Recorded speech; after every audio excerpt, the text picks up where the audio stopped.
नमस्कार मंडळी, मी आले आज मालवण तालुक्यातल्या पेंडूर या गावी कोकोनट मास्टर या कंपनीला भेट द्यायला। कोकण म्हटलं की जेवणात खोबरं हे येतच, परंतु बाहेर राहणाऱ्या लोकांना नारळ घेऊन येणं आणि तो नारळ खाणं हे खूप मोठं काम होऊन जातं। त्यामुळे त्याला पर्याय म्हणून सुकं खोबरं जेवणात वापरलं जातं। तर ते सुकं खोबरं कसं बनवतात, त्याशिवाय नारळापासून तेल कसं काढतात हे आपण आज या व्हिडिओत बघणार आहोत। चला तर सुरू करूया।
कसं काय तुमच्या डोक्यात आलं की हे सुरू करायचं कोकोनट मास्टर?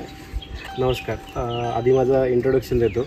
धनंजय राणे नाव माझं, BE केमिकल शिक्षण झालं आहे माझं। आता 2013-14मध्ये उद्योग काहीतरी चालू करायचं होतं। मग 2013-14मध्ये विचार आला की काहीतरी करायचं आहे। तर त्यावेळी सर्वेक्षण केलं की काय करता येईल। त्यावेळी नारळ क्षेत्रामध्ये एवढा सिंधुदुर्गामध्ये काही नव्हतं। नारळ क्षेत्रामध्ये काय करू शकतो।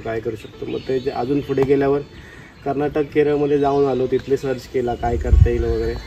तर ते नारळाचं प्रोसेसिंग फूड प्रोसेसिंगमध्ये काहीतरी आपल्याला स्कोप होता। सो त्यावेळी 2015मध्ये मी ही फॅक्टरी चालू केली घराच्या इथे काळशाला।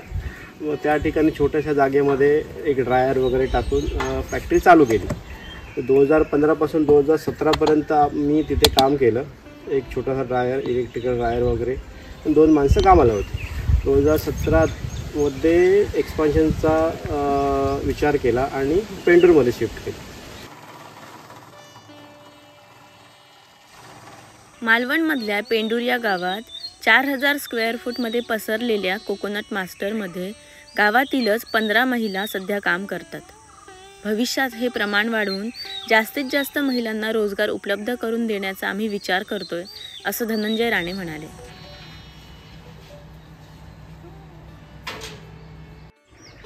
खोबरेल तेलाची जी बॉटल आहे तुमची, त्याच्यावरती लिहिलंय की कोल्ड प्रेस। तर हे कोल्ड प्रेस्ड म्हणजे नक्की काय असतं? कोल्ड प्रेस तेल हे घाण्यावर काढलेलं असतं। जे कमी टेम्परेचरमध्ये जे तेल काढलं जातं ते कोल्ड प्रेस तेल असतं। लाकडी घाण्यावर म्हणा किंवा घाण्यावर म्हणा, हे टेम्परेचरचं रोटेशनचा स्पीड असतो स्लो असतो। रोटेशनचा स्पीड स्लो असल्यामुळे त्याचं टेम्परेचर वाढत नाही। एक जास्तीत जास्त 40 ते 50-55 या टेम्परेचरपर्यंत ते तेलाचं जे तेल बाहेर निघतं त्याचं तापमान त्या टेम्परेचरपर्यंत असतं। त्याच्यामुळे त्याला कोल्ड प्रेस बोललं जातं। रोटेशन स्लो असतं आणि टेम्परेचर कमी असतं। अच्छा, म्हणजे त्याच्यामुळे काय होतं तर तेलाचे जे मूळ घटक आहेत ते नष्ट होत नाही जास्त टेम्परेचर न झाल्यामुळे। न्यूट्रिशन असतात तेलाचे ते निघून जात नाही त्यामध्ये आणि प्युअर राहतं ते।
कोकोनट मास्टरचे काय काय प्रोडक्ट्स घेता तुम्ही, काय काय प्रोडक्शन आहे इथे?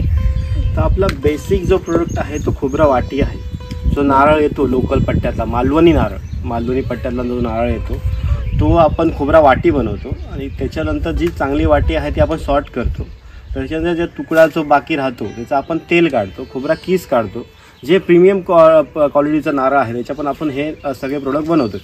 खोबरा कीस हा चिकन मटन वाटप ज्या ठिकाणी आपण खोबरा किसून वापरतो, लाडूमध्ये, करंजीमध्ये वगैरे, त्या ठिकाणी आपण हा सगळा खोबरा कीस वापरू शकतो. आणि तो 4 महिन्याची पूर्णपणे शेल्फ लाईफ आहे. तो 4 महिने काही होत नाही, त्याच्यामुळे तो आपण बिंदास वापरू शकता.